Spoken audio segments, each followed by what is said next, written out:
Bam, and we are recording.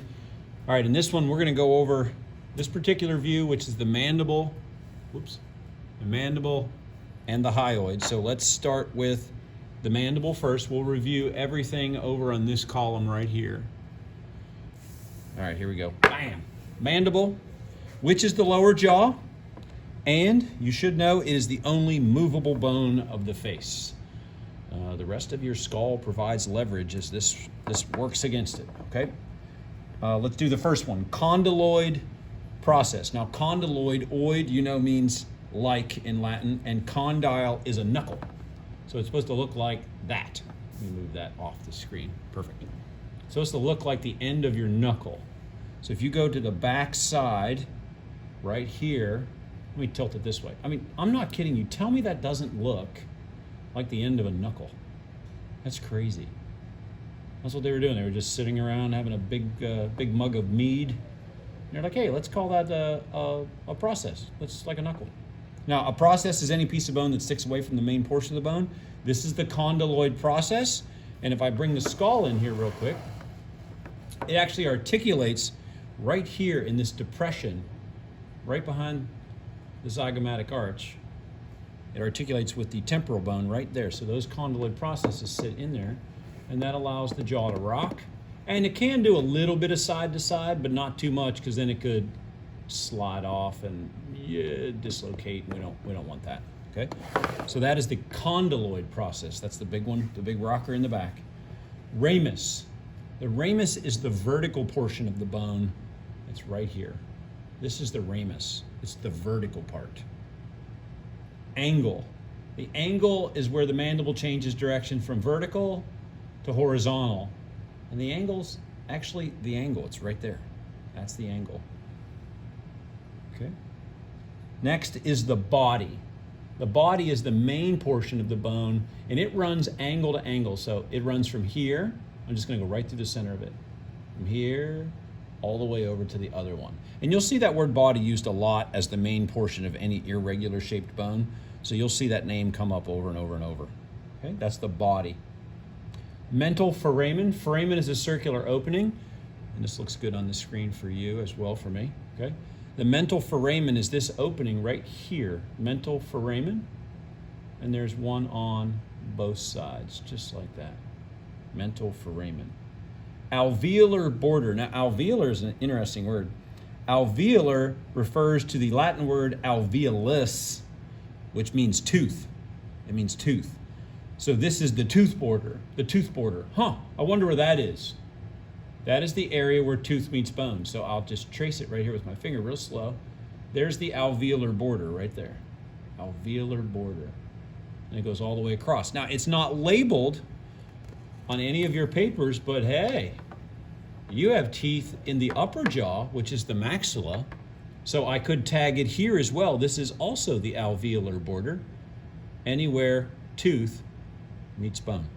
Alveolar border. Let me put that out and bring this back in. Perfect. Next is the mandibular foramen. Now for that one, you got to turn it back. So this vertical portion right that I'm pointing to right now, that's called the ramus. And then when I tilt it just at the right angle, you can see that there is a nerve that runs right through there. That's actually a split. The mandibular nerve goes in there, and then the lingual nerve runs along the inside and innervates your tongue. Okay? Like if you've ever had a tooth filled in the back, what they do is they put that shot in through your mouth, and then your dentist bounces it until it hits a little groove, and then he knows he's got the right nerve as soon as he falls into that groove. That is the mandibular foramen. Mandibular foramen. Notch. Wow, if you missed this one on the test, we're probably going to have a little fun with you. The notch is the notch.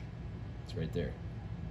Coronoid process. Oid means like or corona means like a crown, the point of a crown. It's crown-like. There's the coronoid process in the front, condyloid process in the back. That's what you need to know on the mandible.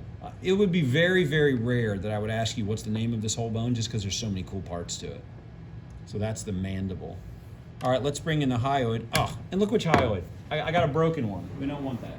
We don't want that. Hold on. These are both fake. I have a real one in the back, but it's pretty delicate, so I hardly ever bring it out. All right, there is the hyoid bone. Now, where does this sit? I'm going to show you. It sits right under your tongue, and then the mandible sits on it like this. That's where it's at. Now, this bone, the hyoid, does not articulate with any other bone. The word articulate means to form a joint. It doesn't touch any other bone. So like if you try to reach up underneath your chin, I know I'm not on camera doing this, but if you try to feel it, every time you push on it, it just moves away. But it's in there, and it helps to, the hyoid bone helps to move and support the tongue. And the tongue becomes critically important. You're like, hey, Scurbs, I know it's important. It allows me to taste food. No, that's just one facet. What your tongue really allows you to do is chew correctly, swallow without choking to death, and maybe most importantly, helps you to form all of the parts of speech and all the sounds that are part of our language so you can talk to each other. Although you use cell phones, so maybe your tongue's not that important anymore. So this helps to move and support the tongue. Hope you're taking notes. Take notes. Now you only have to know 3 parts to this bone, okay? I'm gonna turn it this way. And don't forget, it sits just like that. The open end is in the back, just like the open end of the mandible itself. So I'm gonna pull that back out. All right, now you only have to know 3 parts. Greater cornu.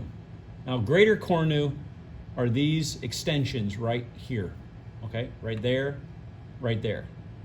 And cornu is a Latin word that means horn, and not like a musical instrument. It means like the horns on a bull or the horns on the devil.